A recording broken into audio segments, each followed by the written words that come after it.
I remember the exact moment I realized my life was about to change, just not in the way I'd imagined.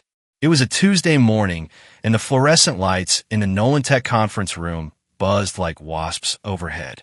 I stood just outside the glass walls, gripping the door handle, watching the man I had once admired stand at the head of a polished walnut table. Derek Nolan, the CEO, in his custom-fitted Navy suit, was surrounded by a half-circle of venture capitalists.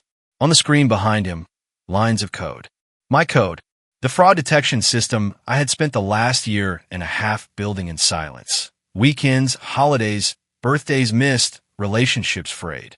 It wasn't just software. It was mine. As the lead developer of this proprietary system, Derek announced, smiling like the king of Silicon Valley, I can assure you this solution will redefine financial security. He said it with such certainty that even I almost believed it for a second. The investors nodded. Someone called it genius. Another said it would be a billion-dollar product. And not once did Derek say my name. I stood still, breath caught in my chest, while he accepted their applause for work he didn't understand. Work I had sweat over, debugged, optimized, breathed into being. He didn't even change the variable names. My fingerprints were everywhere. After the meeting, I caught him alone in the hallway, by the espresso bar we both pretended to use but rarely touched. You know that system is mine, I said, try to keep my voice steady. Derek didn't flinch. He just leaned in smug. Lucas, you're a junior dev. You wrote some rough scaffolding. I refined it, polished it. I made it presentable. He adjusted his tie. Know your place. Then he walked away like I hadn't just given him the foundation of his fortune. Moments later, my phone buzzed. Subject, performance review, urgent. Of course, the setup was already in motion. I walked into HR an hour later. Beige walls, neutral art, the illusion of civility. Marissa, the head of human resources, sat across from me with a polite, practiced concern. Lucas, she began, there have been concerns raised about your attitude, your performance. Derek says there have been issues with team cohesion, emotional outbursts. I cut her off. He's stealing my work. I have Git logs, timestamps, original sketches. He's filing a patent under his name and cutting me out. She didn't blink. All work created during company hours is company property, she said, writing something in my file. You seem stressed. Gaslighting 101. Make the person doubt themselves. Redefine their truth. Call them unstable. I walked out of the building into the Texas sun, not defeated, just done pretending. That night, in my dark apartment, I sat in front of the glow of my home server. My hands hovered over the keyboard. They thought I was just another coder. Replaceable. Invisible. They had no idea who they were dealing with. The world outside my apartment kept spinning. Cars passing, people laughing on patios, the hum of life in downtown Austin. But in my dimly lit studio, time stopped. I pulled my old hoodie over my head, rolled up my sleeves, and opened the archive drive I hadn't touched in months.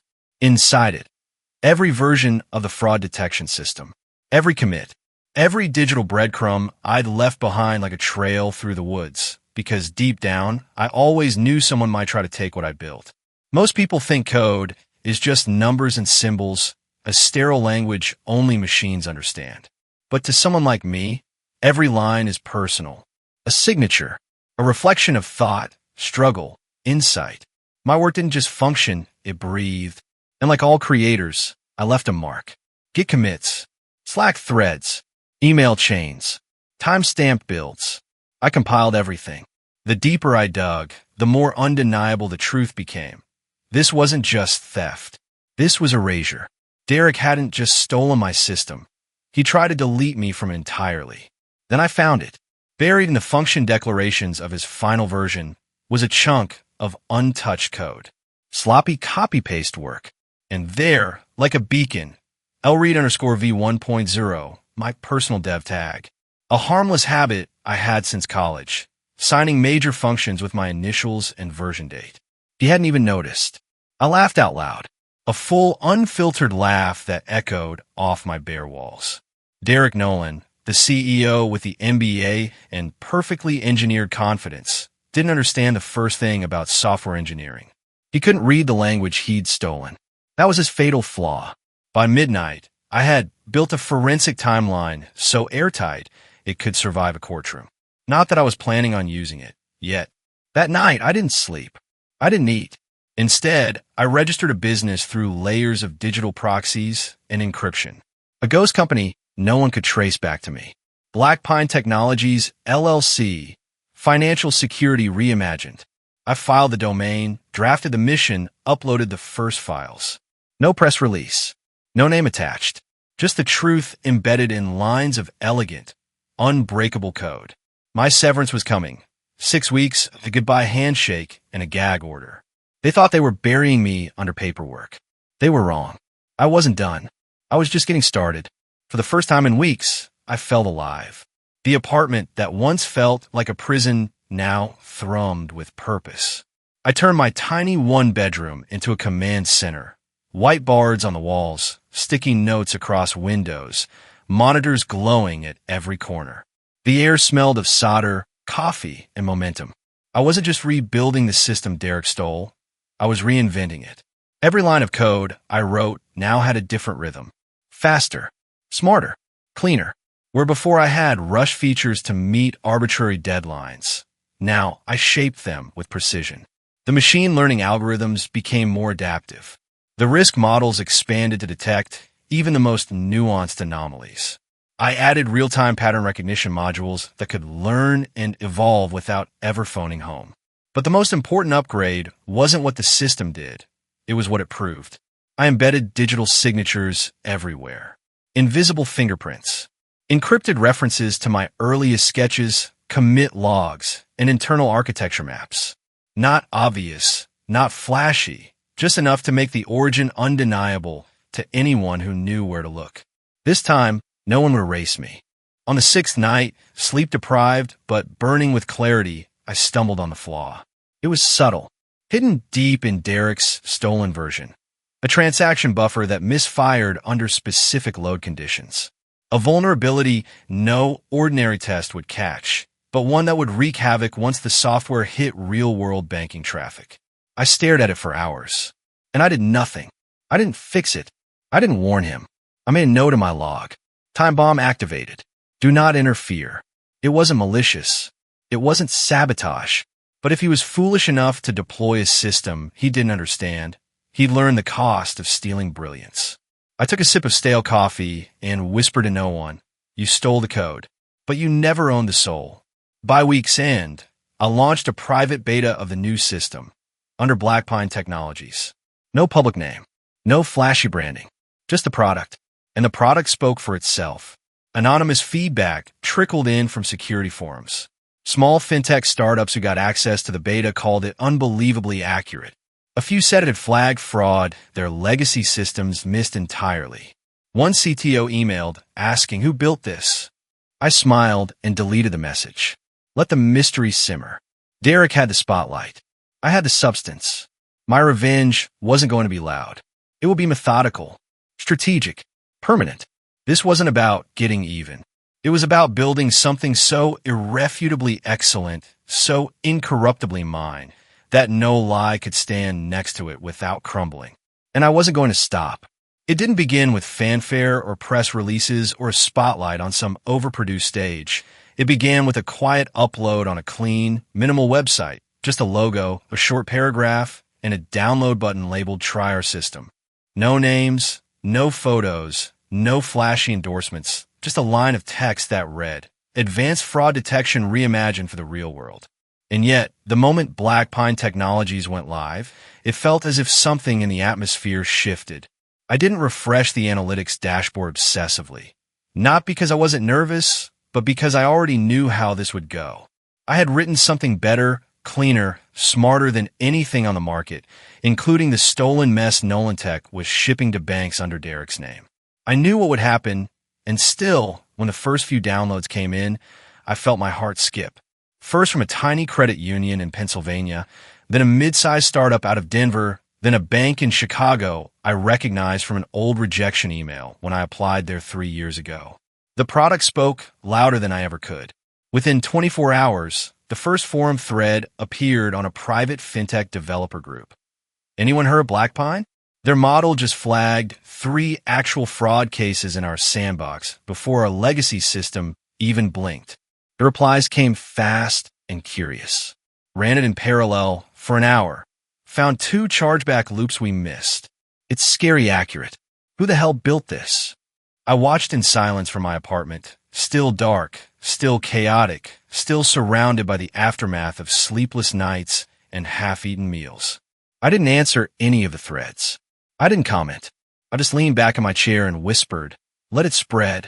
Derek, meanwhile, was preparing to step onto a stage in San Francisco at the annual Global FinCC Summit, a spotlight event with bankers, journalists, and tech leaders all waiting to see what Nolan Tech would unveil. I wasn't planning to go, but the temptation of watching him present my stolen work in front of the world, while my version was quietly dismantling his reputation from the inside out, it was too poetic to resist.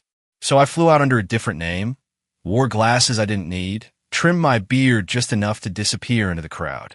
I sat near the back of the ballroom, surrounded by polished shoes and power suits, my hoodie zipped halfway and a grin barely contained. Then Derek took the stage, walking like he owned it, like he believed the lie he'd been living. The screen behind him lit up with slides I'd made, code I had written, features I had designed, except it was labeled Nolan Tech Quantum AI Risk Engine. My name, nowhere. He began with his usual swagger, selling dreams with someone else's work. Our proprietary system, he said, can detect financial anomalies in real time, reducing fraud rates by 67% across live testing environments. He had no idea that my version, released anonymously, had already reduced fraud by 89% in the same time frame.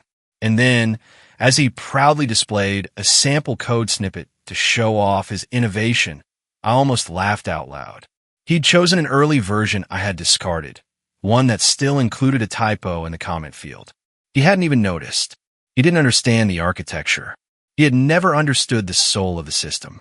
He just copied the shell and prayed no one would ever look too closely. I left before the Q&A even started, because I didn't need to see the questions that would come in the days ahead. I knew what was about to unfold. His system was flawed, not just technically, but conceptually, rushed into production, pushed beyond its limits, built on code he never wrote and logic he couldn't defend. And now, that code was ticking, because somewhere inside it, triggered only under specific real-world load conditions, was the flaw I had quietly noted but never revealed. A flaw that would cause thousands of legitimate transactions to be flagged as fraudulent. Not dangerous, not destructive, but visible and embarrassing. A flaw that wouldn't appear during QA testing, but only in the chaos of real banking hours when the stakes were high and patience was low. I hadn't sabotaged him. I'd simply let him deploy something he didn't understand. The day he launched was the day I whispered to myself, 90 days. Let the countdown begin. And in the meantime, I kept building. Quietly, relentlessly, with no team, no funding, no name recognition, just purpose.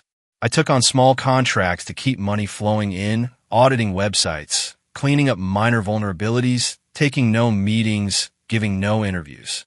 All the while, Black Pine grew behind the curtain, one anonymous referral at a time. Because I didn't need hype. I had something better, the truth in time. It happened just past 9 on a Monday morning. When inboxes are flooded, phones begin to ring, and bank systems groan under the weight of the week waking up. It started small, almost imperceptibly, just a few false fraud flags popping up in the eastern branches of one of Nolan Tech's newest clients, a mid-sized regional bank in New Jersey. But like any system built on fragile foundations, it didn't take long for the cracks to turn into a landslide.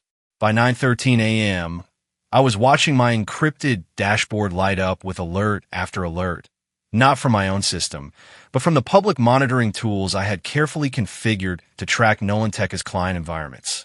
Their detection algorithm, my detection algorithm, stripped down, rebranded, and poorly reassembled, was panicking. Thousands of legitimate transactions were being flagged as suspicious.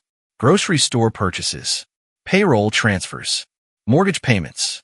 The flags weren't dangerous, just noisy. But in the world of banking, noise is disruption. Noise means delays. Noise means customers locked out of their accounts. And in the high-speed, low-patience world of fintech, disruption is death. By 9:26, Twitter was already stirring. Anyone else getting locked out of Bank Trust Mobile? Our system flagged 74 legit payments as suspicious in under 5 minutes. What's going on? TechSecure's platform down again? No updates. And then, at 9:41, the first headline broke. Breaking, multiple banks report major glitch in fraud detection software. Customer accounts frozen. I didn't smile. I didn't celebrate. I simply leaned back in my chair, hands folded behind my head, and watched what happens when a lie built on stolen work finally meets reality. Derek had no idea what was coming. He would be sitting in his glass-walled office somewhere in San Francisco's financial district, sipping his artisan coffee, surrounded by nervous interns and board members trying not to panic. His developers, most of whom never saw the original code, never wrote the core logic, would be scrambling, poring over error logs they didn't understand, chasing bugs that weren't bugs at all, but the inevitable consequences of misused architecture. I hadn't sabotaged him. I had simply never taught him how it worked. By noon, the hashtags had begun. Hashtag TechSecureFail. Hashtag fraud by fraud detection. Hashtag who built this junk. I knew what came next. I'd already written it. At exactly 12:02 p.m., I triggered the release of a pre-drafted email from Black Pine's anonymous support account. It was sent simultaneously to every CTO, CIO, and risk officer at the 28 institutions currently suffering from Derek's system. Subject: immediate resolution available, Black Pine Technologies. Inside, a simple message. We've identified the root cause of the current detection failure affecting multiple institutions. Our proprietary system does not carry this flaw. Zero downtime migration and full data preservation available upon request. Confidential consultation, line open now. By 12:15, my phone hadn't stopped vibrating. By 1 p.m., I was on the line with the CTO of a major bank in Atlanta, who spoke in the kind of exhausted tone that comes only from sleepless nights and public pressure. He didn't ask who I was. He didn't care. He just asked if I could get them stable by morning. Yes, I said calmly, and you'll be fully operational within 4 hours. Because I hadn't just built a better product. I had built a lifeline. And Derek was drowning in the water he poured on himself. The news hit CNBC by evening. A red-faced Derek Nolan appeared live, dodging questions, blaming third-party integrations, promising hotfixes and updates that were already too late. Behind him, the stock ticker for Nolan Tech fell like a stone. 42% down, and falling. I watched him stammer on screen, sweat soaking through his shirt, eyes darting as the host asked if he could explain why the proprietary system he'd taken credit for had collapsed so catastrophically. When she brought up the rumors of another system, an anonymous product quietly outperforming his, I saw it in his eyes. Panic. Recognition. He knew. He didn't know my name yet, but he knew someone out there had bested him. And this time, there would be no stealing, no silencing, no burying the truth in NDAs or performance reviews. Because this time, I wasn't invisible. I was inevitable. At first, I thought I could remain anonymous forever, that my work would speak louder than my name, that the code would carry the credit I was denied. But the internet, once set in motion by whispers of truth, has a way of pulling people into the light, even those who spent years building in the shadows. The article broke on a quiet Thursday morning.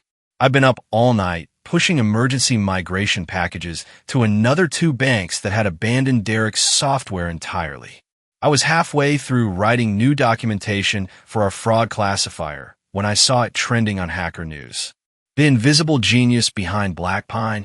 At first, it was just speculation, a side-by-side comparison of code snippets from Nolan Tech and Black Pine, posted by some curious developer who noticed a striking similarity in formatting, structure, and even comment style. He circled a tiny tag left in the corner of a function, lread_v2.4. That's when the flood began.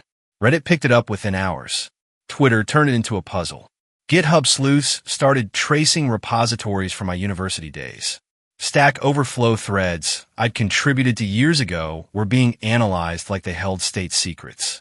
And somewhere, someone finally connected the initials to an old conference badge photo from a cybersecurity workshop in Austin. It wasn't just speculation anymore. It was a digital manhunt, with one name echoing louder than all the others. Lucas Reed. I sat frozen in front of my screen, watching my name surface in more places than I could count. The irony wasn't lost on me. After being made invisible by Derek, now the world wanted to know everything about me. And then, an email arrived.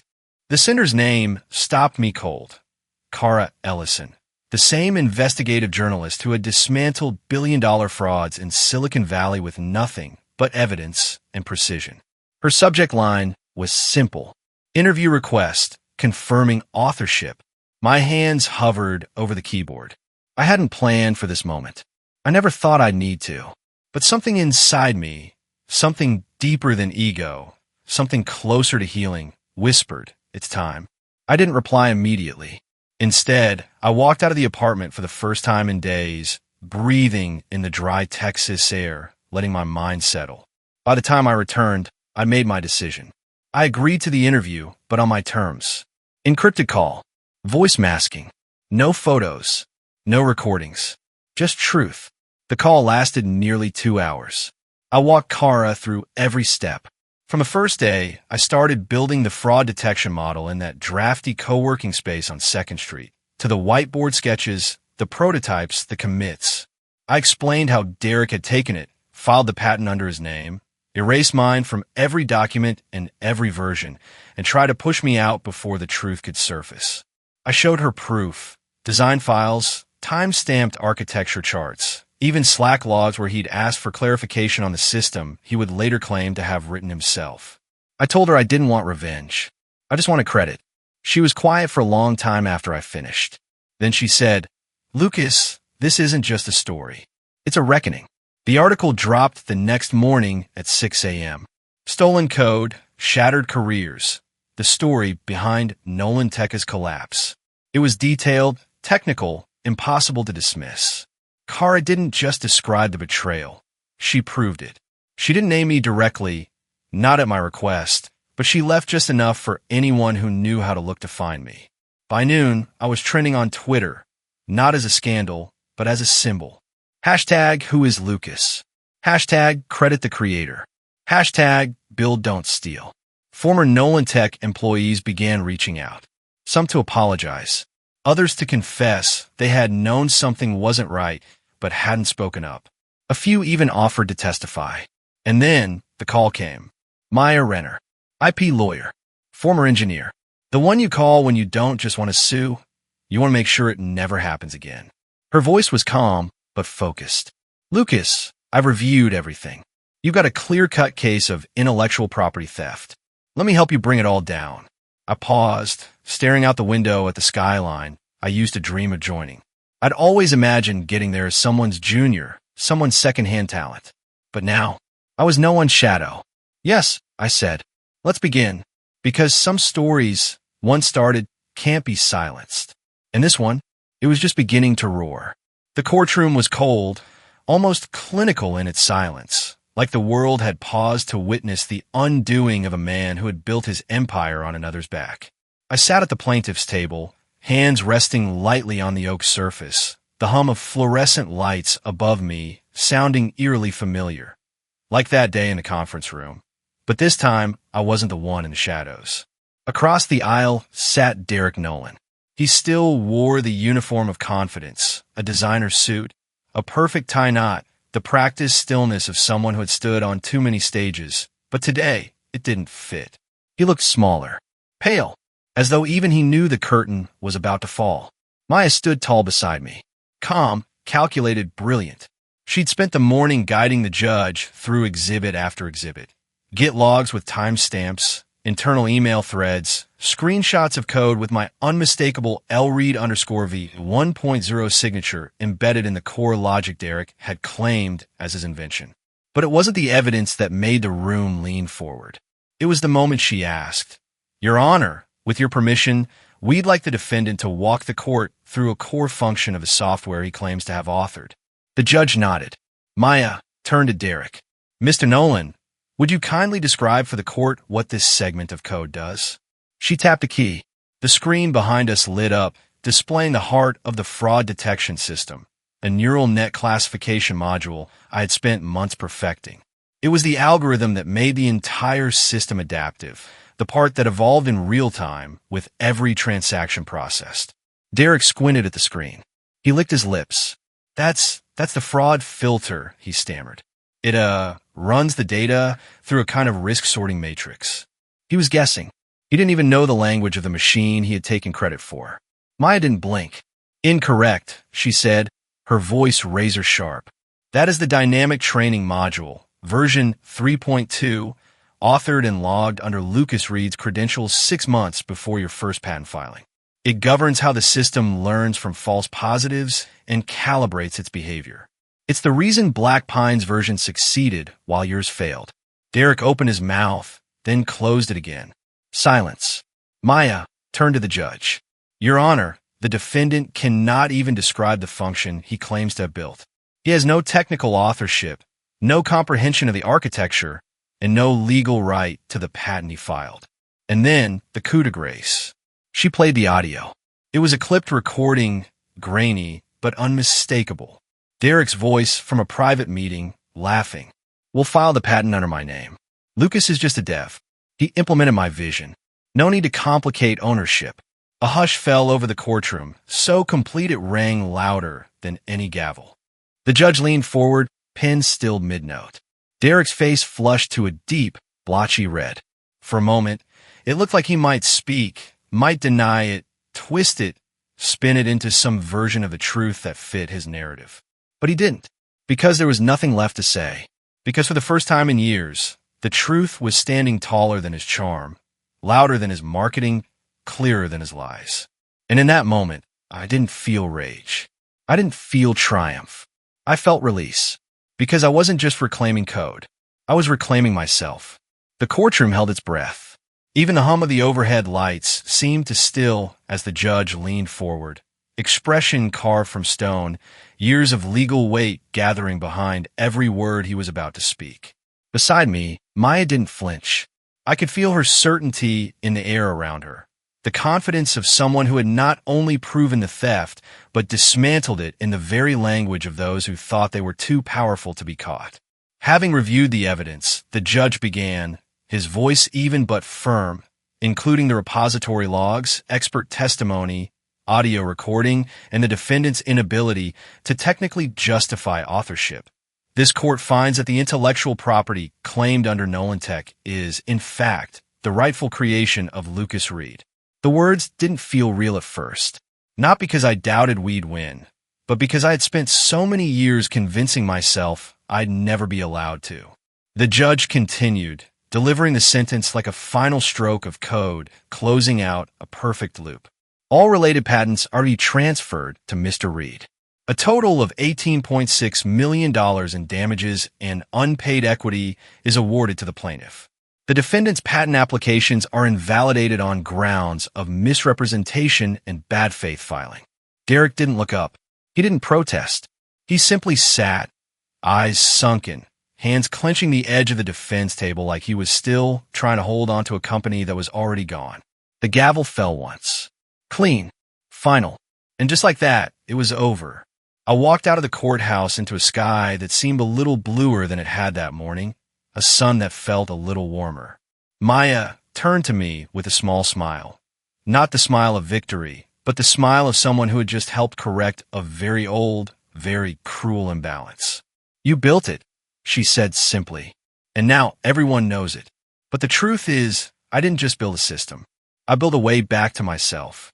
And as the cameras outside flashed, as reporters shouted questions I didn't answer, as my name appeared on screens I used to watch from the quiet corners of the industry, I didn't think about revenge. I didn't think about the code. I thought about the first time I sketched the idea on a napkin at a coffee shop, the nights I stayed up until my hands trembled, the hope I had poured into something I believed could change the way we protect what matters. This wasn't about getting even anymore. It was about reclaiming the space I was told I didn't belong in, and standing in it fully, not quietly, not apologetically, boldly, as the real developer. The building looked nothing like the future I had imagined.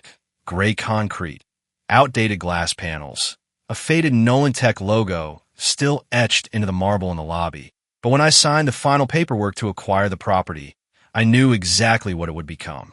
It wasn't about the real estate. It was about reclamation. 3 months after the verdict, I stood in what used to be Derek Nolan's empire, a tower once powered by stolen credit and hollow confidence. And now, it was mine. Not out of vengeance, but because I knew what it meant to walk into a room and not see your name on the work you built.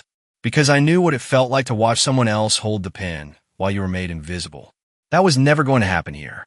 We renamed the space The Forge, a place not just for building tech, but for reshaping the industry that had told people like me, like the engineers I'd begun to hire, that we were lucky just to be invited in. Our first team meeting was held in the same boardroom where Derek once erased me. Except this time, the names on the slides belonged to the people who had actually written the code. Every function, every design decision, every patent now carried the full list of contributors, alphabetized, no exceptions. And when I told them that no line of code would ever be claimed by someone who didn't touch it, that every equity share would reflect the value of their ideas, not their titles, I watched disbelief soften into something else. Relief, hope, possibility. One by one, I hired the overlooked. The woman from Derek's original team who was told she wasn't leadership material, the immigrant engineer who'd been passed over for promotion because his accent made stakeholders uncomfortable, the transgender security architect who had been quietly edged out of every job she ever loved. They didn't want pity. They wanted a fair shot. And I gave it to them, not out of charity, but because I knew what it felt like to be more talented than the man at the head of the table, but still not be given a seat. Black Pine Technologies grew faster than we expected. The day we signed our 50th institutional client, I didn't think about the revenue. I thought about the little sticky note still taped to my old apartment monitor. Build something no one can steal. And we had, not just in code, but in culture. In the lobby of the Forge, we installed a steel plaque, simple, heavy, permanent. On it were the 5 values that would define us, etched in bold lines beneath the company logo. We build, we don't steal. We credit, we don't erase. We share power. We protect what we create. And we never forget who built it. Visitors stopped to read it. New hires took pictures. And every time I walked past, I ran my fingers over the final line because I knew how close I had come to being forgotten. And now we were unforgettable. It came in the middle of the night, like most desperate things do. I was alone in the office, still half-dressed from a conference call with a partner in Tokyo, half awake from days of back-to-back meetings. The building was quiet. Austin had gone to sleep, but the soft ping of an incoming message cut through the silence with the weight of something long overdue. It was from him, Derek Nolan. The name glowed on the screen like a ghost I thought I'd buried, but ghosts don't stay buried. Not when you haven't decided what they truly meant to you yet. The email was long, rambling, typed in a tone that tried to mask humiliation with professionalism, but bled desperation in every sentence. Lucas, you win. I've lost everything. The house is gone. The investors pulled out. I'm being audited. The podcast flopped. My name is toxic. I've burned every bridge, and now I see the truth. I didn't understand what you built, and I never should have touched it. But I'm asking man to man, can we talk? Just once. Name your price. Help me make this stop. Please. Derek. I read it 3 times. Not because I needed to understand what he was asking, but because I needed to feel absolutely nothing before responding. And I did. There was no anger left, no satisfaction either. Just a deep, quiet certainty that this part of my story was over. He wasn't sorry for what he'd done. He was sorry it had cost him everything. I opened a draft, typed only 1 sentence, then deleted it. There is no price. This was never about money. It was about truth. But I didn't send it. He didn't deserve that clarity. Instead, I forwarded the email to Cara Ellison with a note. If you're still following the story, here's your epilogue. Then I shut the laptop, leaned back, and looked at the whiteboard where our team had sketched the early architecture for Black Pine's next product, a fraud detection tool designed not for banks or corporations, but for small businesses, nonprofits, community institutions. The people who never had systems good enough to protect them. The ones people like Derek never thought about. Because the best way to answer a thief isn't by becoming one. It's by building something so real, so ethical, so necessary, that people like him become irrelevant. That night, I walked home through quiet streets. No paparazzi, no applause, no headlines. Just me and the echo of what we were becoming. And as I passed a bus stop downtown, I saw a poster for the Women in Tech Summit. My name listed under the keynote speakers. Funny, I thought. I used to sit in the back rows of those rooms, taking notes, hoping someone like me would get up there someday. Now that someone was me. But I wouldn't stand alone. Not this time. The lights were brighter than I expected. I stood behind the curtain at the Women in Technology Summit in San Francisco, hands clasped loosely in front of me, listening as the host introduced me. Not as a victim, not as a whistleblower, but as the founder of one of the fastest-growing, ethics-driven tech companies in America. Please welcome to the stage, she said, Lucas Reed, engineer, builder, and voice for a new era in technology. The applause was polite at first. I walked out slowly, and then I saw them. The rows of young developers, students, veterans of the industry, founders, coders, dreamers. Many were women. Many had names no one pronounced correctly in meetings. Many had stories that never made it to pitch decks or patent applications. I recognized the way some of them sat, shoulders slightly curled inward, as if they were still learning how to take up space they were told wasn't meant for them. I used to sit like that too, and now I was here. I didn't bring slides. Nope, demo videos. Just a story. I told them about a time when I built something powerful and watched someone else's name take credit for it. I told them how silence wasn't peace, how gaslighting can come with a smile and a severance package. I told them how systems don't fail because of bad code, but because of bad culture. And then I told them what we built next. I spoke about Black Pine, not the valuation, not the patents, not the growth charts, but the values. I told them about the steel plaque in our lobby and how engineers cried the first time they saw their names on a patent application, not because it was rare, but because it was the first time. And I looked them in the eye and said, the greatest theft in tech isn't code. It's credit. It's invisibility. It's watching your work go live under someone else's name. I let the silence sit for a moment, then added, you are not invisible. Your name belongs beside what you build. And you don't need permission to be great. The room didn't explode. It rose. They stood, slowly at first, then all at once, a wave of people who had been waiting for anyone to say out loud what they had always known in their bones. That talent is not defined by title. That leadership isn't given, it's taken back. That building with integrity is not naive. It's revolutionary. I left the stage with tears in my eyes, not because of what they gave me in that moment, but because I knew what it meant for every one of them. This wasn't the end of my story. It was the start of ours. And from here on out, we were building a future where no one would have to fight this fight again. Not in silence. Not alone. Never again. If this story moved you, share it. Not for the applause, not for the drama, but because somewhere out there, a young developer is building something beautiful and silently wondering if it will ever carry their name. Tag a friend who needs to hear this. Comment your own experience with being overlooked. And if you've ever built something that was taken from you, know this. You are not invisible. Let's build a world where credit is honest, innovation is ethical, and no one has to ask for what they've already earned. Because the future doesn't belong to the loudest voice. It belongs to the truest one. Hashtag build don't steal. Hashtag credit the creator. Hashtag Black Pine Rising.